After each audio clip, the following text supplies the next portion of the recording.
જેતપુર શહેરના જૂનાગઢ રોડ પર આવેલ જીકે એન્ડ સીકે કોલેજની અંદર આવેલ શ્રી પ્રાણલાલ છગનલાલ ગોડા ઇંગ્લિશ સ્કૂલના મેનેજમેન્ટ દ્વારા ગરીબ વાલીના બાળકો જે સરકારના નિયમો મુજબ આરટીઆઈ હેઠળ ભણી રહ્યા છે તેવા વિદ્યાર્થીઓના ભવિષ્ય સાથે ચેડા કરવાનો કિસ્સો સામે આવતા સ્કૂલ સામે વિદ્યાર્થીઓના વાલીઓમાં રોષ વ્યાપ્યો છે।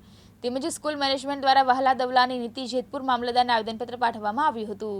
બનાવની વિગત મુજબ આજે શહેરની કોલેજ જે જીકે एंड सीके कॉलेज अंदर आवेल श्री प्राणलाल छगनलाल गोड़ा इंग्लिश स्कूल में सरकार नियम अनुसार राइट टू एज्युकेशन एटले के ई कायदा अंतर्गत गरीब विद्यार्थीओं ने आ खानगी शाला में एडमिशन अपाय छे, परंतु मैनेजमेंट द्वारा विद्यार्थीओ साथे भेदभाव करता होवानुं सामे आवता आज आवा विद्यार्थीओना वालीओ द्वारा स्कूल पर पहोंच्या हता अने स्कूल मैनेजमेंटने रजूआत करवामां आवी हती, परंतु स्कूल मैनेजमेंट द्वारा कोईपण प्रकारना प्रत्युत्तर न आपता होय जेथी वालीओमां रोष फैलायो हतो। वालीओए आवेदनपत्र आपी रजूआतमां जणाव्युं हतुं के आ स्कूल मैनेजमेंट अने स्कूलना स्टाफ विद्यार्थीओ साथे ओरमाયું वर्तन करता होवानुं सामे આવ્યું છે, જેમાં आरटीआई નીચે ભણતા ગરીબ વાલીઓના બાળકોને સ્કૂલમાં નોખા ક્લાસરૂમમાં બેસાડવામાં આવી રહ્યા છે।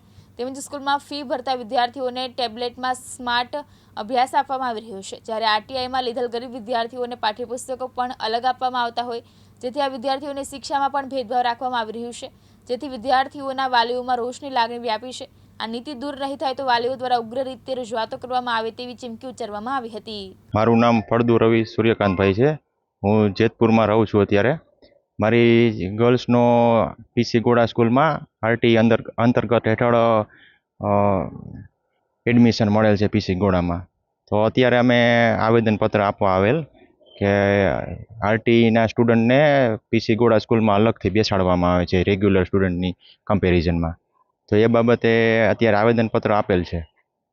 અનેક વખત રજૂઆતો છતાં આજે સ્કૂલ છે તે મનમાની ચલાવી રહી છે, આ બાબતે કોઈ કાર્યવાહી કરશો ખરા? આગળ પણ આ 4 થી 5 વર્ષથી તમે આગળના રિવ્યૂ જોયેલા છે કે કમ્પ્લેનો ઘણી બધી આવેલી છે, મીડિયા પણ આવેલ છે, પણ આ ઉપરના લેવલે કાંઈ આની કોઈ અસર થયેલ નથી અને આના વિરુદ્ધ કોઈ એક્શન લેવામાં આવેલ નથી।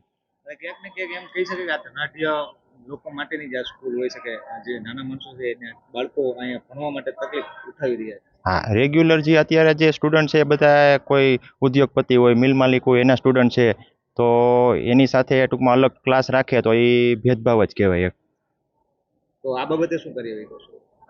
आ बाबते हवे डिस्ट्रिक्ट लेवल एक अरजी आपवानी छे डीओ अधिकारीने, ए मोकलावशुं।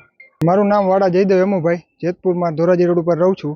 मारी दीकरीनो वारो अहीं आरटी हेठळ मळेल छे तो एमने भेदभाव करीने अलग बेसाडवामां आवे छे अने अमे આગળ જાણેલું તો અમને એવી જાણવા મળેલું કે 4-5 વર્ષથી આ છોકરાઓને આરટીઆઈ भेदभाव કરવામાં આવે છે। સરકાર એ લોકોને ગ્રાન્ટ આપે જ છે, અમારા છોકરાઓની ફી ચૂકવે જ છે, છતાં એ લોકો અલગ બેસાડે છે। અમે એમની પાસે લેખિતમાં માગેલું તો એ લોકોએ અમને એવું કીધેલું કે અમારે હવે લેખિતમાં આપવાની જરૂર નથી તમને, અમે જો તમે બહુ બળજબરી કરશો તો અમે પોલીસને બોલાવશો। એટલે અમે કીધું કે અમે કંઈ તોડફોડ કરેલ ને તમે પોલીસને બોલાવો, તો એ લોકોએ પછી ફોન મૂકી દીધો, પછી ફોન નથી કરેલા। અમે હવે શાસના અધિકારીને અને ડીપીઓ ઓફિસમાં આ બાબતની અરજી આપવાના છીએ, કાં અમને સ્કૂલ બદલાવી આપવામાં આવે અને કાં અમારો આરટી રદ કરવામાં આવે, કાંઈ વાંધો નહીં। એજ્યુકેશનમાં કે ભેદભાવ કરતા હોય એવું?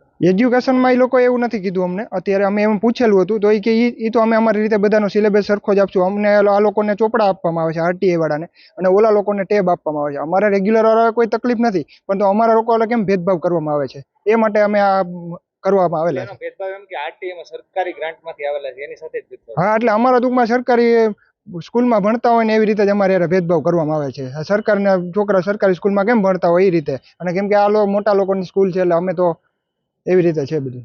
તો આગળની કાર્યવાહી શું કરશે? આગળ ડીપીઓ ઓફિસમાં કરવાની છે અરજી અને આપના અહીંના ધારાસભ્યશ્રીને આપણે આપશું કે લેખિતમાં અમે આ લોકોએ કરેલું છે જે કાંઈ આ ભેદભાવ કરવામાં આવે છે એ બાબતમાં। આશિષ મહેતા, દિવ્યાંગ ન્યૂઝ, જેતપુર, રાજકોટ।